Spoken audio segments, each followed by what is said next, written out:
All right. There you go. See, I like that. That's what my parents used to tell me. We're not yelling at you. We're just passionate about punishing you.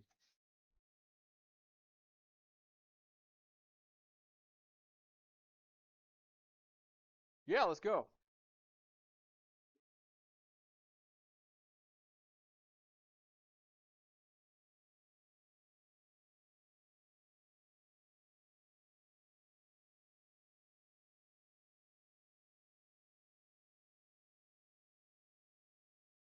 Yeah, we're at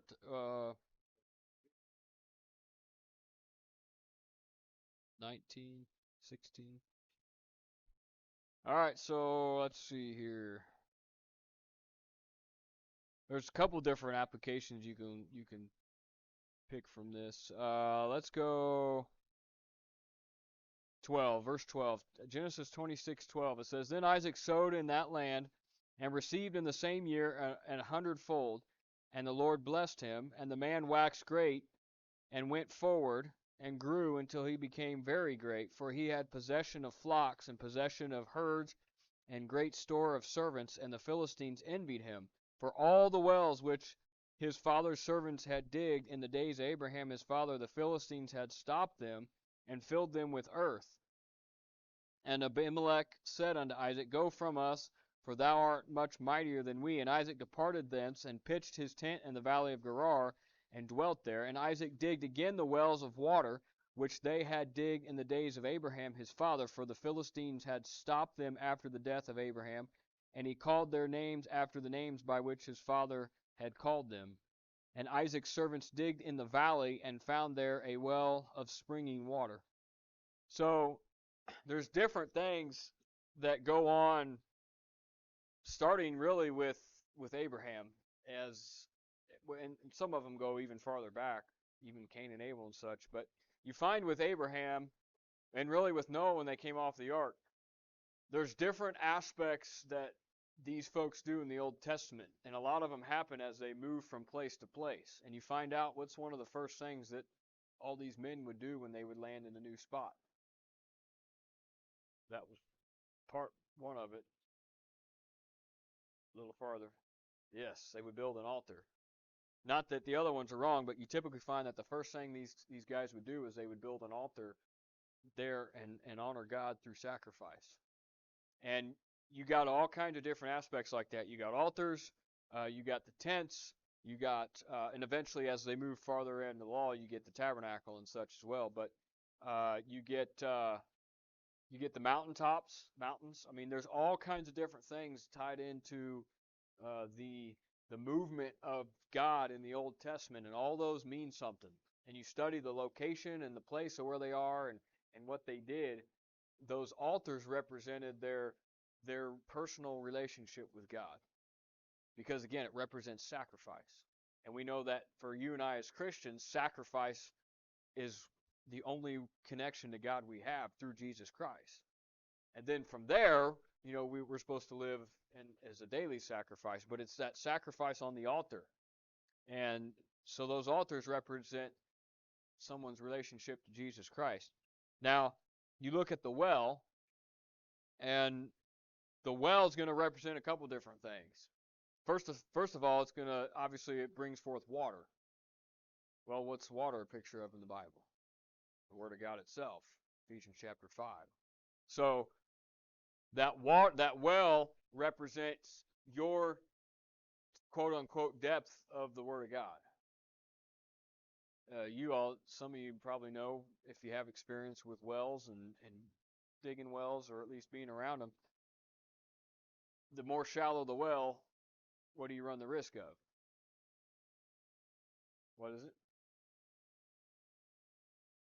You could get sulfur, which that's a good.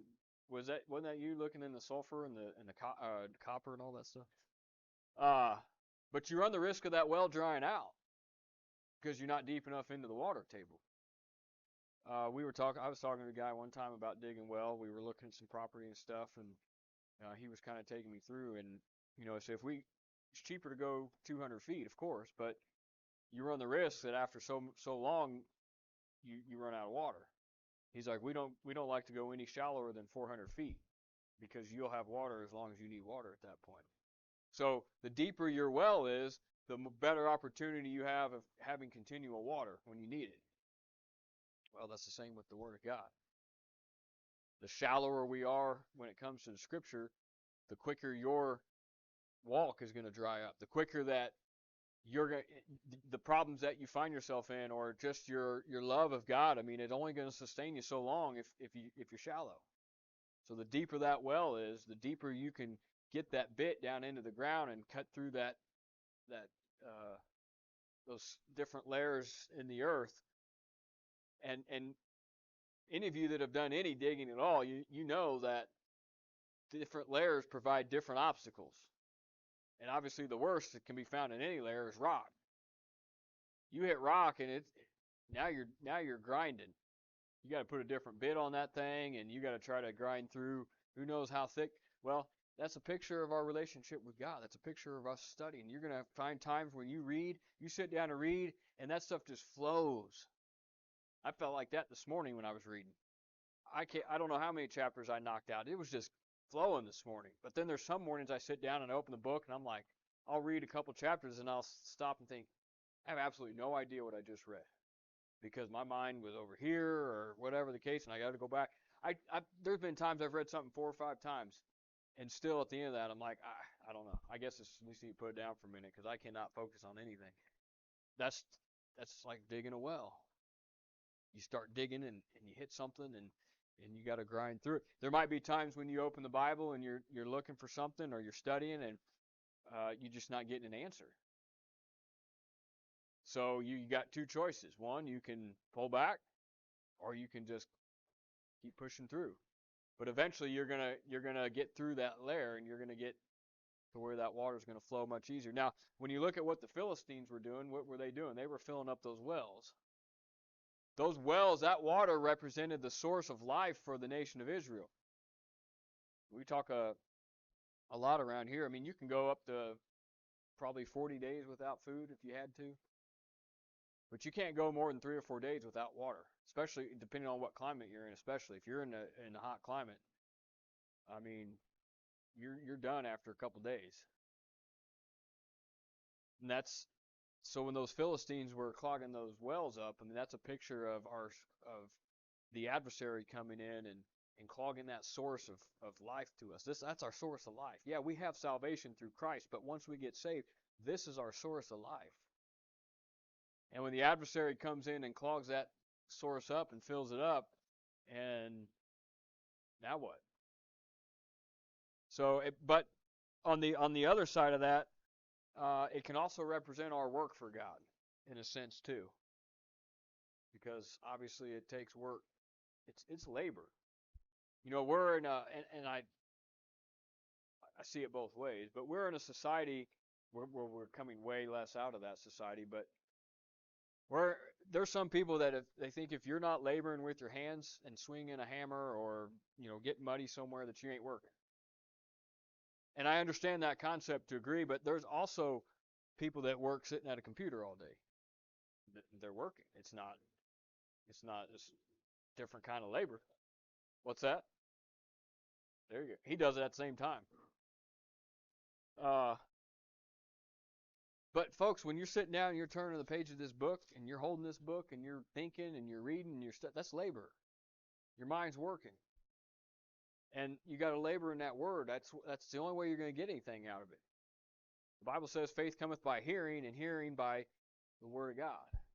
That's the only way you're going to grow your faith. That's the only way you're going to get your well dug any deeper, is to get in that book and continue to dig and continue to drive and continue to see what's in there. And the thing about it is, and you know it, I know you know it in your own study, you could read over verse 25 times.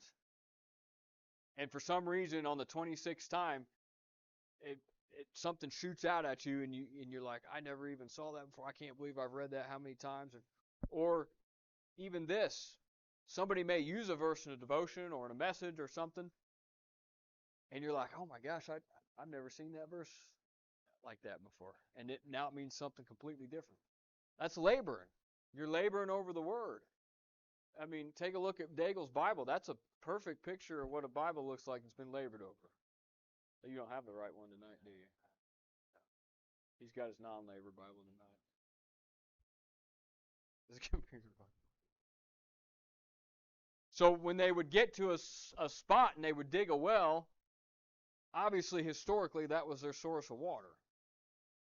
But practically for you and I, that's our source of life. That's our source of spiritual water, and our labor to get what we need. And those Philistines clogging those things up is a picture of the adversary coming in behind us and trying to destroy everything that we are doing for God.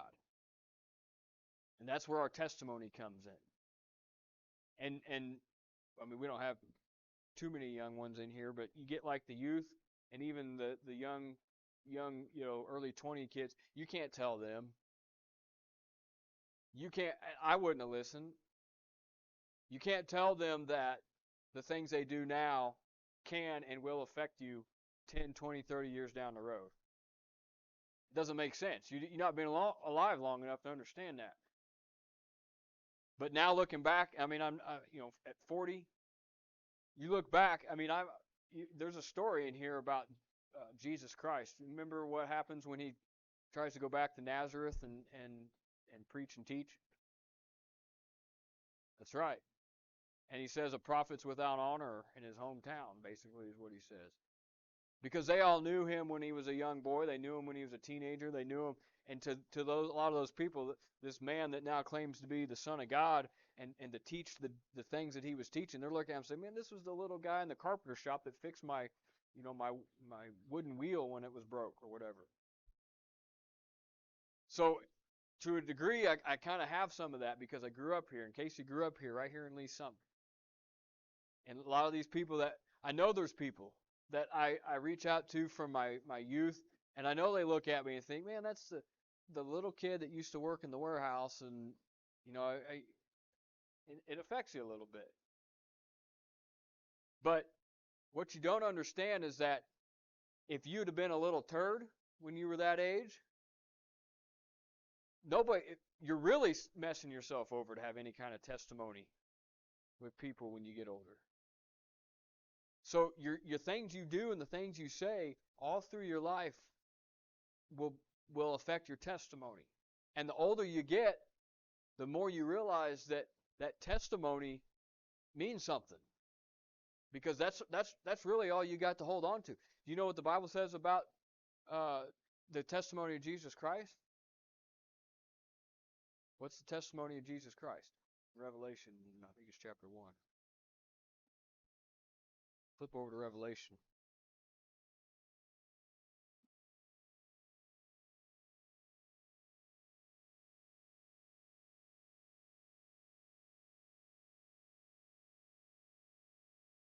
I want verse 2.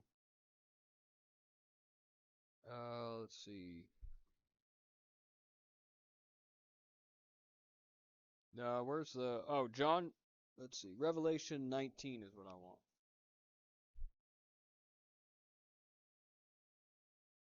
There we go. Revelation 19, verse 10. It says, and I fell at his feet to worship him, and he said unto me, see thou do it not. I am thy fellow servant and of thy brethren that have the testimony of Jesus. Worship God, for the testimony of Jesus is the spirit of prophecy. So let me ask you a question. If Jesus Christ would have came along and during his 33 and a half years, or I guess really 3.5 years of his ministry, if he was talking about all these things that were going to happen and talking about how he might, raise this person or heal this person or cleanse that, and none of those things came to fruition, how do you think they would have looked at Jesus Christ? I mean, most of them already did anyway, but what do you think that would have done for the ones that were at least trying to believe? They'd have been like, this guy's a fool. See, it was his testimony that caused people to look at him and say, he is the Christ. What was the Roman soldier that was standing at the foot of the cross? And what happened that made him think,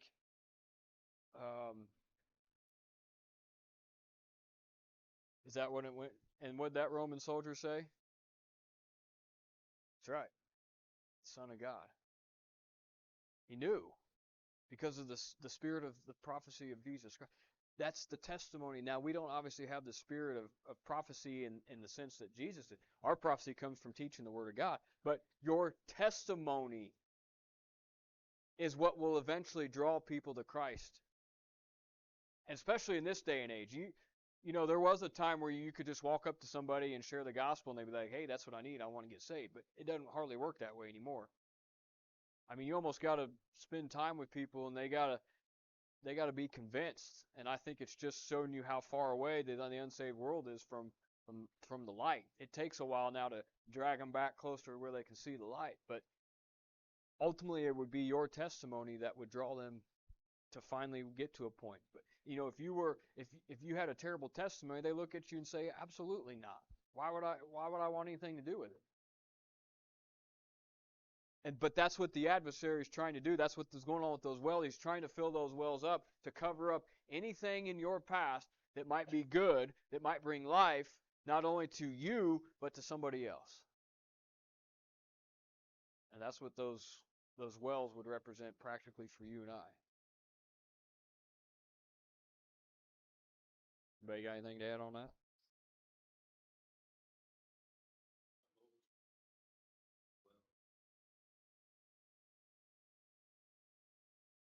Well, uh, yeah, there's something, but he once they left Kadesh Barnea and they headed up towards what was the city right there they were in before they crossed the Jordan? That's part of the King's Highway, and some of the wells were along that. But I know what you're talking about because he did like 7 wells. I have been so long since I looked at that study, but there is something tied with those wells specifically to Jesus Christ as well. Just like I said, the same with the altars, and the same with the mountains. You got Mount Olivet. There's 7 mountains that surround the city of David. Mount Olivet, Mount Zion. I can't remember them, but Mount Calvary. But were you saying something else?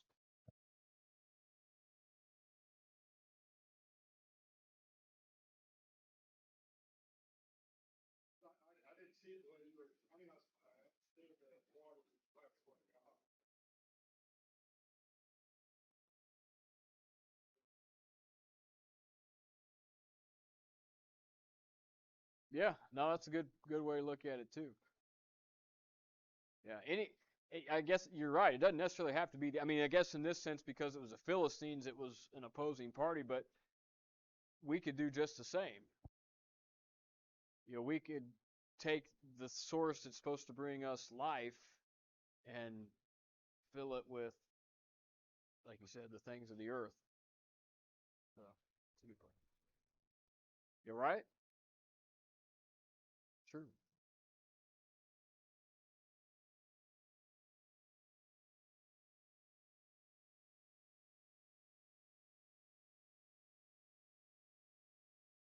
That's Samson. We talked about that last week, I think, actually. Or Sunday, yeah, it was Sunday, yeah. A couple weeks ago.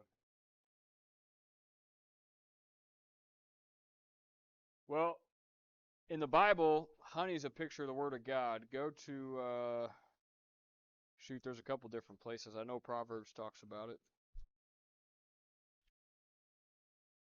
Um,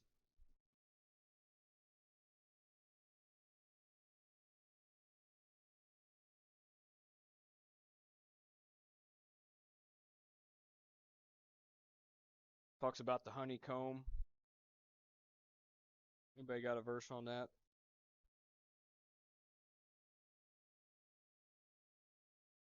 Psalm 19.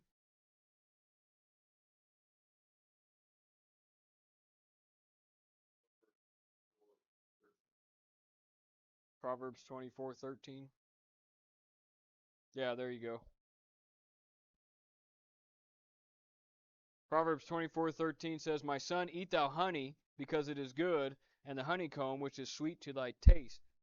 And then a couple times, I know Daniel 1, and I think was it Ezekiel was told to eat the book, and that it was sweet in your mouth, but when it went down, it made you sick. which is a picture of, you take the word of God, but if you're not right where you need to be, it will cause you angst. But yeah, honey in the Bible is a picture of the word of God. It's a picture of the good that comes out of the word of God. Now, in the case of Samson, it's not.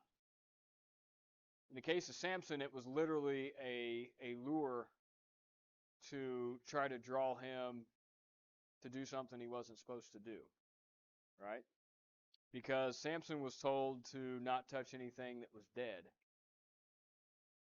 First of all, Samson wasn't supposed to touch anything that came off a vine tree. So what he do? He cuts through a vineyard. That's not tempting the Lord thy God, right? Because and Bible also says to abstain from the appearance of all evil.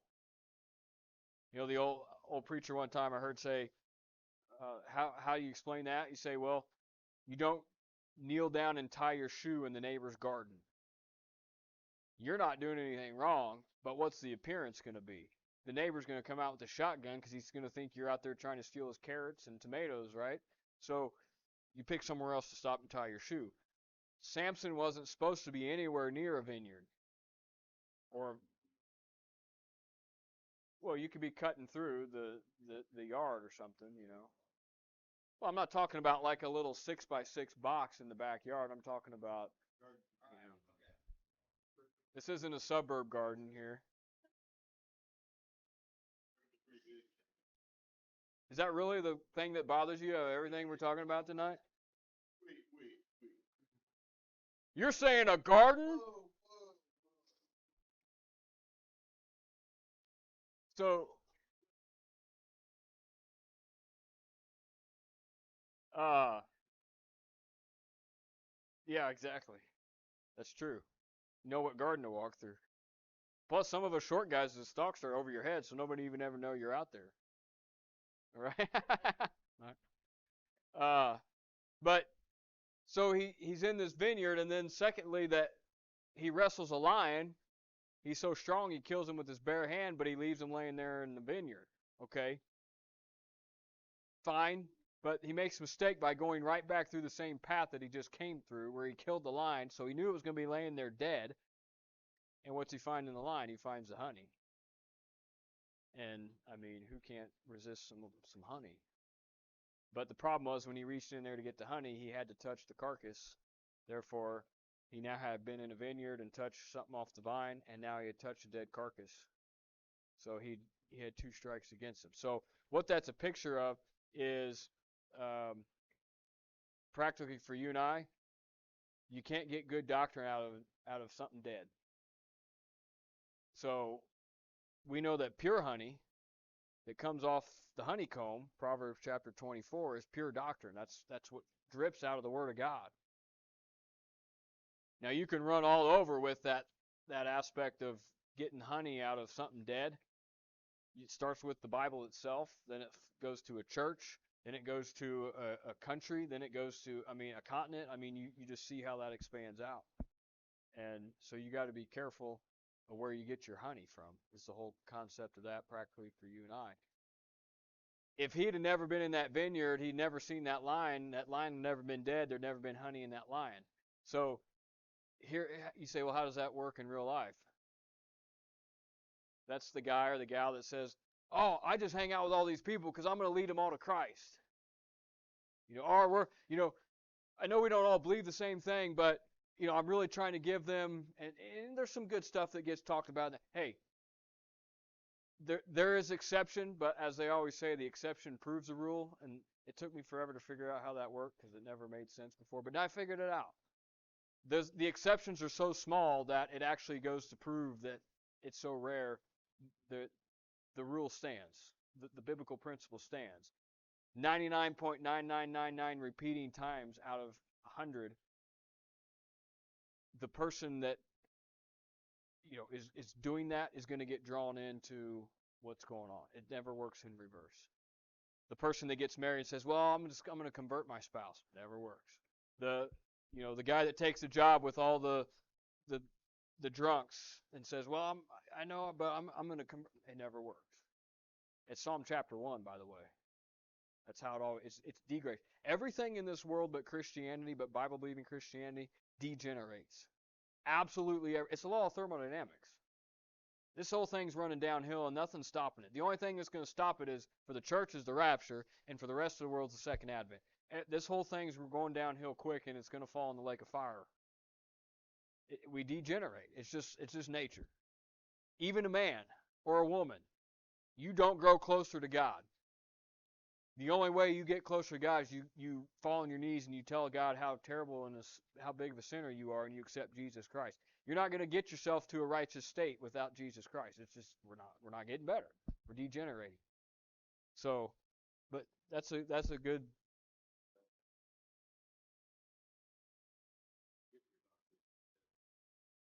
Yep,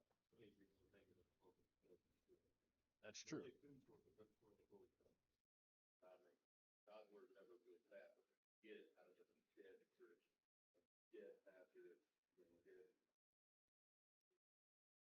Yeah, if that's true, you can, but you got to be. I mean, so I would say that's when there's no other options on the table. You get somebody that lives in, the African somewhere where, they can't go to church or they're under God. That I think you asked that question a long time ago about the people that you always hear. Well, what about the people that never hear? God's getting them truth somehow, and if it's through a dead church or a dead book, He's going to get them truth if they seek in it. So that's a good aspect on it too.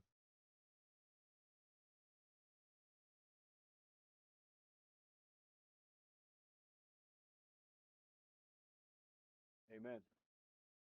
Absolutely.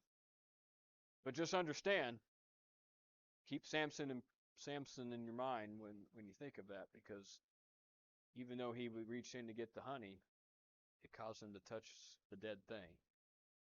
And what are we warned about in 1 Corinthians 15 maybe? He says, "Come out from among them and be ye separate. Touch not the unclean thing." That dead carcass in the Old Testament was unclean. So that's right, 100%.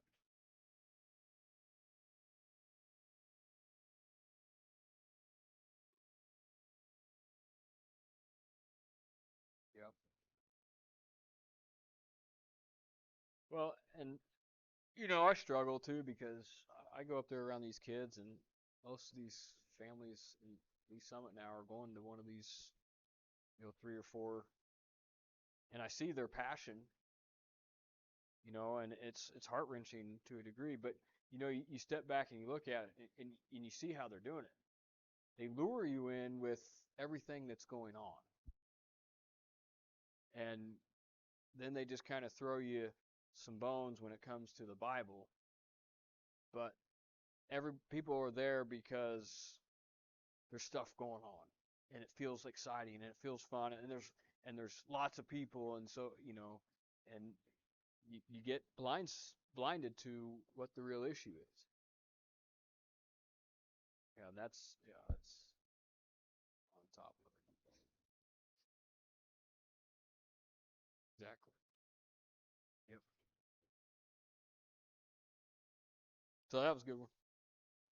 All right.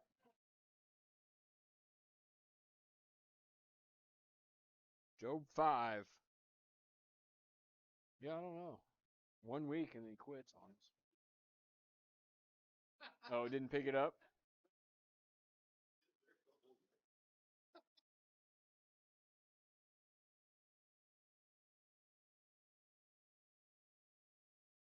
Well, I don't know. He was right on people. Oh, maybe it wasn't on in there. We talked about. I'm gonna look into getting those smaller ones that maybe hang from the ceiling and kind of pick up.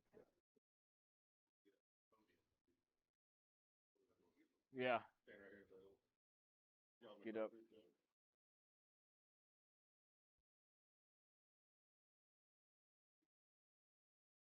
Job chapter 5.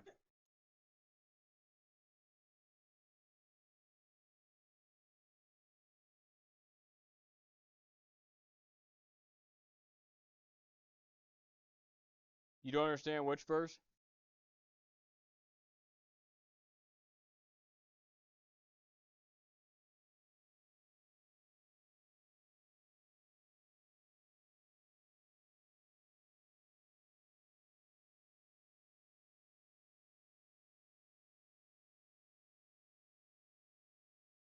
Well,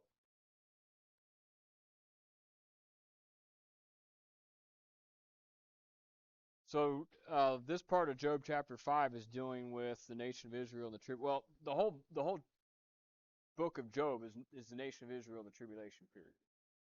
That's what it's pertaining to doctrinally, and it ties in. Ezra, Nehemiah, the nation of Israel goes back. That's 1948. The book of Esther is the rapture of the church. Immediately after the book of Esther, after the rapture, the tribulation starts. That's Job. Now, we're only getting the 42 months of the Great Tribulation here. The first 3.5 years of peace is actually, technically, would be the end part of Esther. But the nation of Israel is tortured, not tortured, but well, kind of. They're under wrath for 42 months, 3.5 years. Well, Job is 42 chapters. Job is the picture of the unhappy man, and he's unhappy because he's receiving the wrath of God poured out on him. And so in Job chapter 5, it's giving you details of that particular time period. Look at verse 17. Behold, happy is the man whom God correcteth, therefore despise not the chastening of the Almighty.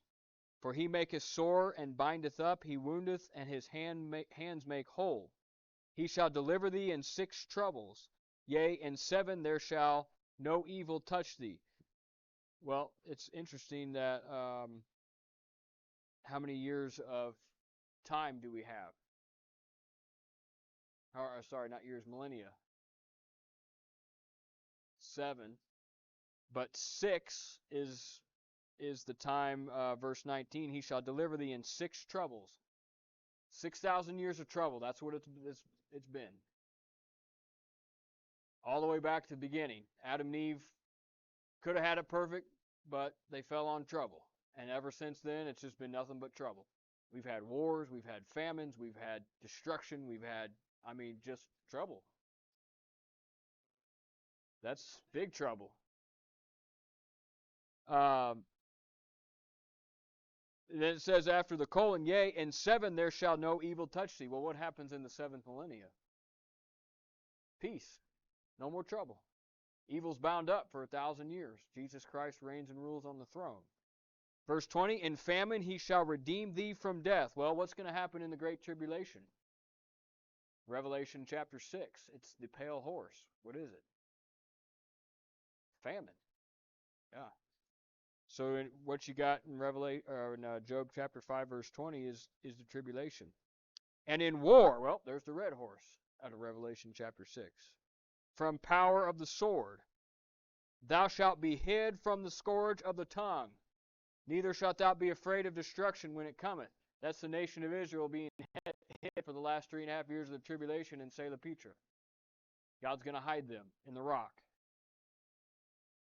22, at destruction and famine thou shalt laugh, neither shalt thou be afraid of the beast of the earth. Why? God's going to protect them in the tribulation. Now, not all of them, not very many of them, but there'll be protection on those that, at least make the attempt to flee.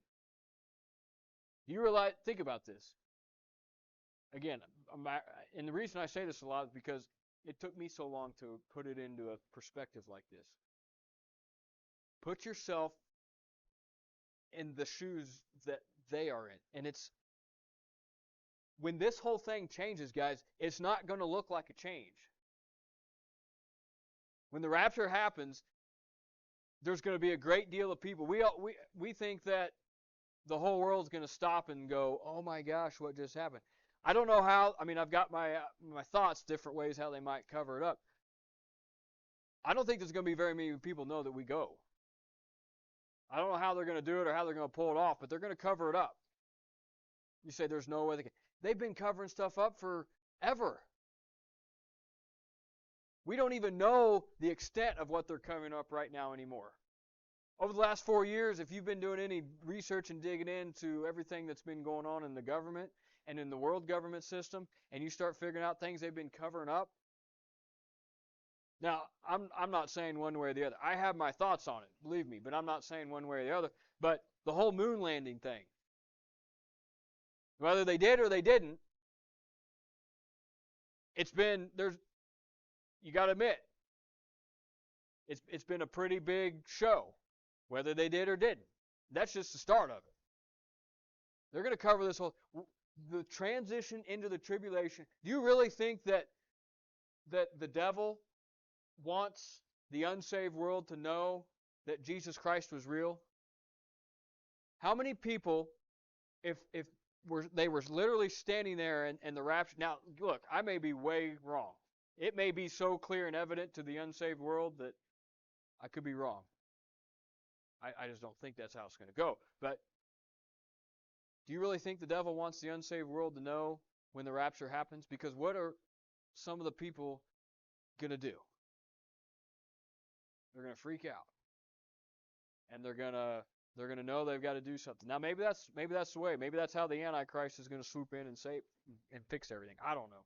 But regardless, the transition is going to ease into. And for 3.5 years, there's going to be perfect peace on this earth. Appearance of perfect peace. And so what's going to happen in the middle of the tribulation? There's going to be a lot of Jews, just like they did in the Holocaust, who don't want to leave Israel and go to Selah Petra. I believe, based on Daniel's timing, that the two witnesses are going to show up about 6 months ahead of time. 6 to 9 months ahead of time. I believe that the two witnesses are going to show up somewhere around the Feast of Passover. And I believe the abomination of desolation is going to take place in the Jewish 9th month. So I think for 6 months, those two witnesses are going to be in Israel preparing to get the Jews out because they know what's coming. Because they know that as soon as the Antichrist or the man of sin flips to the Antichrist, he's going to turn on the nation of Israel and they're done. And just like they have for 6,000 years, they're going to look at those two witnesses and say, you're absolutely crazy. Leave us alone. Because by that point, the peace treaty is going to be well in effect. And they're going to prop the Jews up and make the nation of Israel look like that, just like they did with Hitler. And they're not going to want anything to do with this anymore. Again, still. So there's going to be a lot of them, I think, that don't even leave, and then they're going to get caught off guard, just like they did in the... Guys, I'm telling you, what happened under Hitler was the last great movie for what's coming in the tribulation. It was the eye-opener. And what does the Bible say about the generation that was alive in 1948? They will not pass away before the end comes. So how many of those folks were alive when Hitler was alive and was part of that, or at least maybe were kids and saw that, or close enough to it, they have relatives that lived through it, that they heard the stories. It's in their mind. It's fresh in their mind. They should know better, and they're not going to. They're going to get deceived, and they're not going to flee. Jesus tells the Jews in Matthew 24, you better pray that your flight be not in winter. Why? Because I believe it's the winter time when the Antichrist is going to turn on them. And first of all, it's hard to travel in the wintertime. We just saw that about a month ago here. So there's going to be a huge deception. And they're not going to flee, a lot of them. But the ones that do, verse 21, God's going to hide them and protect them. And verse 22, at destruction and famine thou shalt laugh, neither shalt thou be afraid of the beast of the earth. Why? God's going to protect them. Just like he always promised he would. You know, in Elijah's day, what did God use to feed Elijah when he told him to go hide out in the cave? Anybody remember? Yeah, but what was the source of delivery of the food? The raven. You know what a raven is in the Bible? Picture of an unclean spirit. Remember the two birds that went out of the ark? The first one was a blackbird, a raven, and the second one was the dove, picture of the Holy Spirit. The raven picture of unholy spirit. And yet God used, and who is going to be one of the two witnesses in the tribulation to feed and protect the nation of Israel? Elijah. So guess what's going to show up in the tribulation and bring food to the nation of Israel? I guarantee it. He's going to use a picture of an unclean spirit. That's what he's saying right here. They're not going to be afraid of the beasts. I know a bird technically is a fowl. It's not a beast, but I'm using that as a general picture to show you that God is going to use the things of the earth to provide for the nation of Israel while they're hiding out down there. And then verse 23, for thou shalt be in a league with the stones of the field, and the beast of the field shall be at peace with them. Flip it over. Who's the other witness besides Elijah? Moses. What did Moses do with the stone in the wilderness? He got water out of it. You know how God's going to supply food and water to the nation of Israel while they're on their trip down to save the preacher? They're going to get water out of the rock. Why can't they get it out of the Jordan River? This is my guess. Why aren't they going to be able to get water out of the Jordan River? I believe it'll be dried up by that point. Well, and at some point, that may be before or after. That's a good point. It could be that too. And you can't drink water out of the Dead Sea because it's too salty. They'll kill them on the spot. They're going to be in a heap of trouble. I don't know how many of you ever gone hiking out in the desert, but it's hard to find water out there. God's going to supply it through the rocks of the field. Yeah.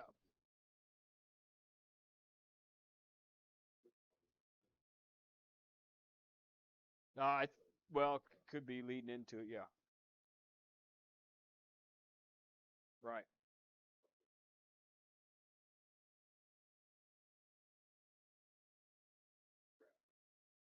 Tribulation. Millennium. Yep. Millennium. And yes, the rocks also for building, uh, walls and towers, fences. Rocks will help you make weaponry. I mean, you can use the rocks for pretty much anything you need to sustain yourself. So that's a good question. Anything you read in Job is pretty much a prophecy on something that's coming in the tribulation for the nation of Israel that will lead into the millennium.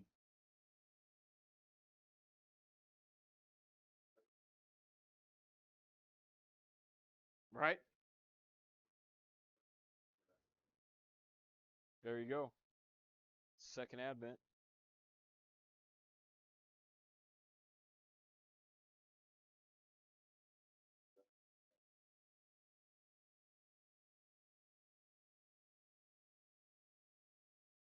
Yeah. So it's good. That's really good. Probably got time for one more if you want one.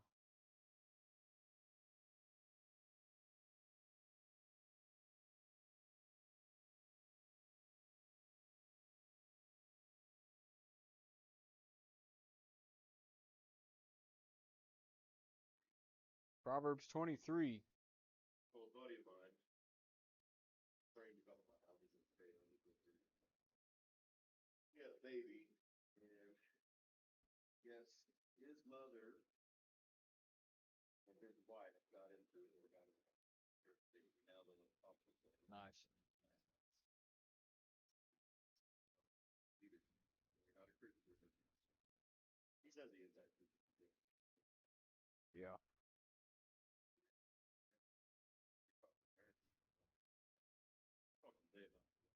Yeah, they should. Yeah. Whatever it is, somebody's tried it and you went, man's got to get the two women. Right. Stop warring because they're gonna be contentious. I kind of told him to read chapter 23.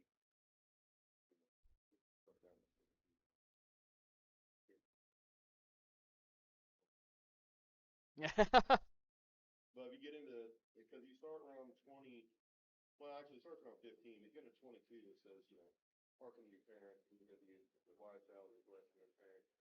Then you get into 27.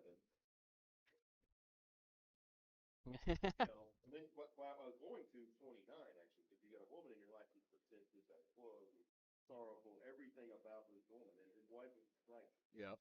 you know, this is on everything.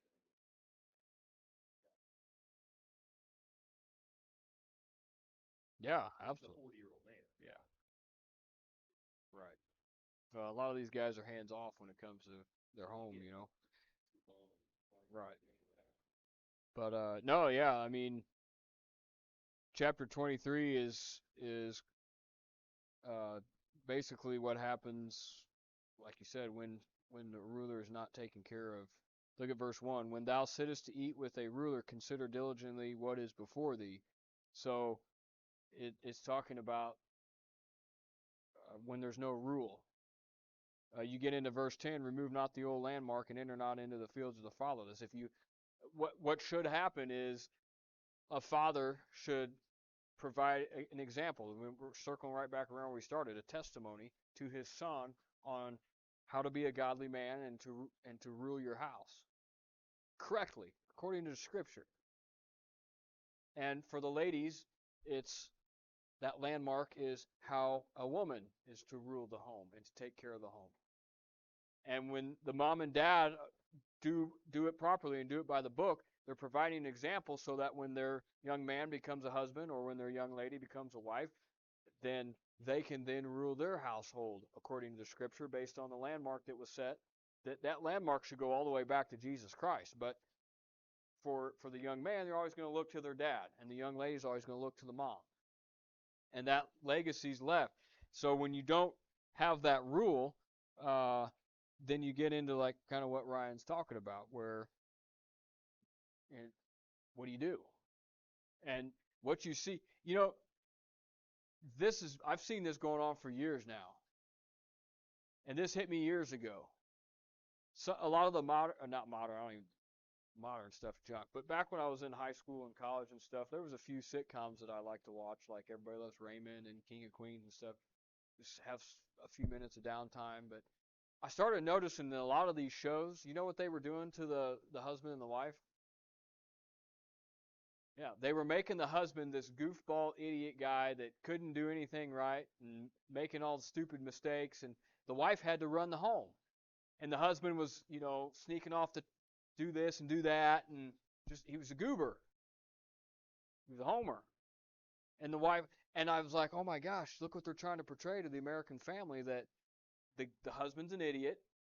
He has no authority at home. He has no authority over his children, and the woman runs the whole thing. But you see that, especially maybe it's just in the construction world, but oh my gosh, you look at these men that they let their woman do it, their wife do everything. And they stop off at the bar on the way home, and then on the weekends they're out hanging out with their buddies, and they're hunting and fishing and doing this, and they're never home. And then when there's a problem, they're like, I don't care, and they can figure it out. I'm gonna go do my thing. Well, it's completely backwards. You wonder why our families and kids are the way they are, because there's no man in the home to take care of anything. And that's what's coming. Look at well, it's exactly what I was talking about. Look at verse 20 and 21. Be not among winebibbers, among riotous eaters of flesh, for the drunkard and the gluttons shall come to poverty, and the drowsiness shall clothe a man with rags. Hearken unto thy father that begot thee, and despise not thy mother when she is old. Verse 22 is what I'm talking about. The problem is we don't have that in the home anymore.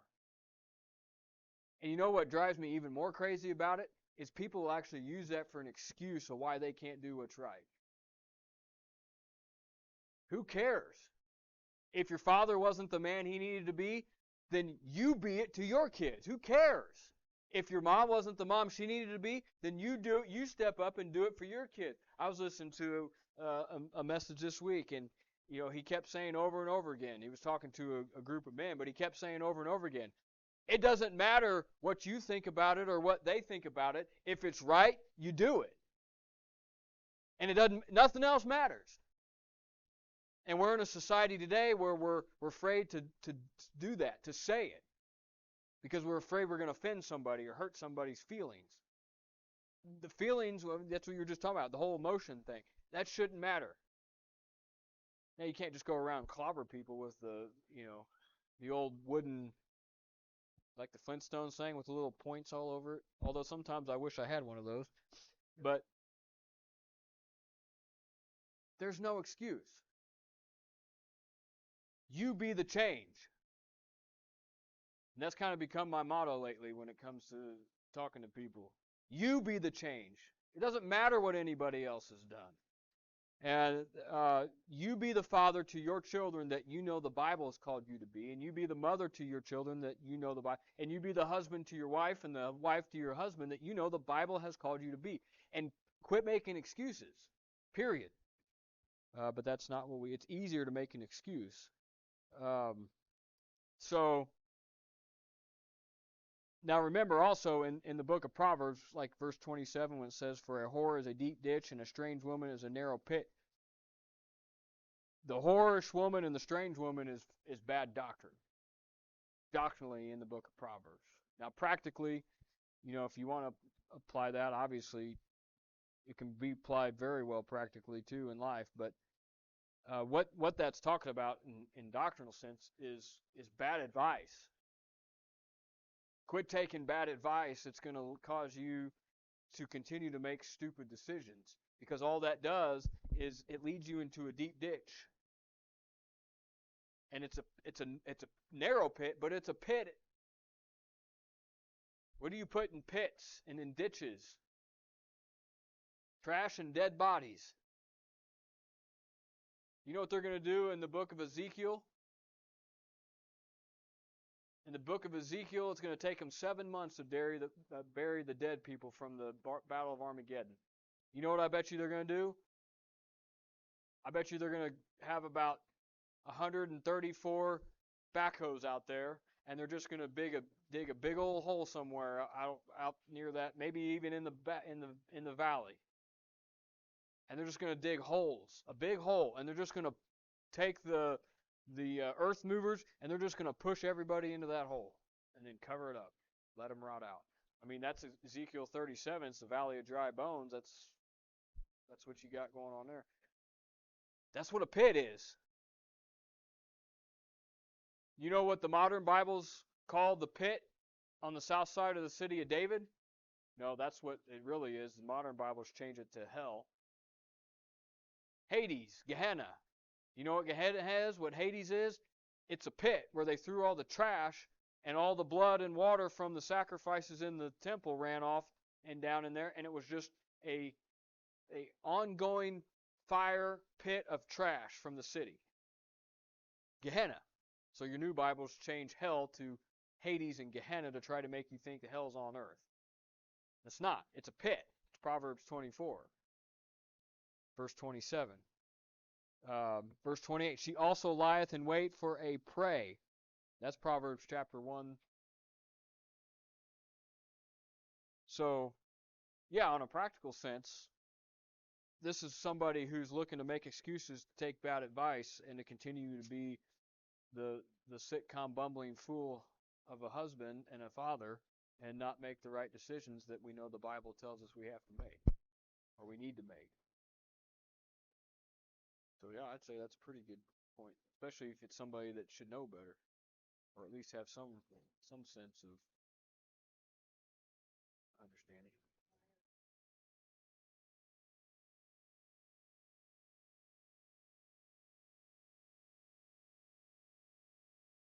Yeah, yeah, yeah. I mean, they've got it down to a T on how to program people.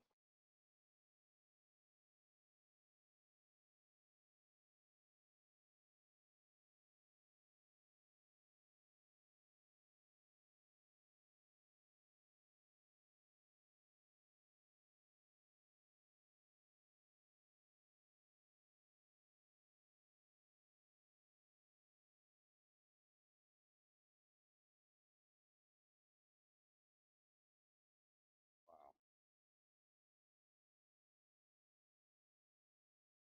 Well, and what do modern day parents do with all that stuff? Oh, that they're just being teenagers, and they just let them go on doing that. It's Crazy.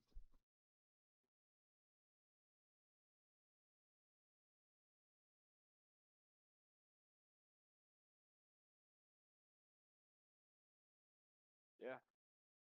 The role model. Yeah. Ricky Ricardo. Ricky Ricardo.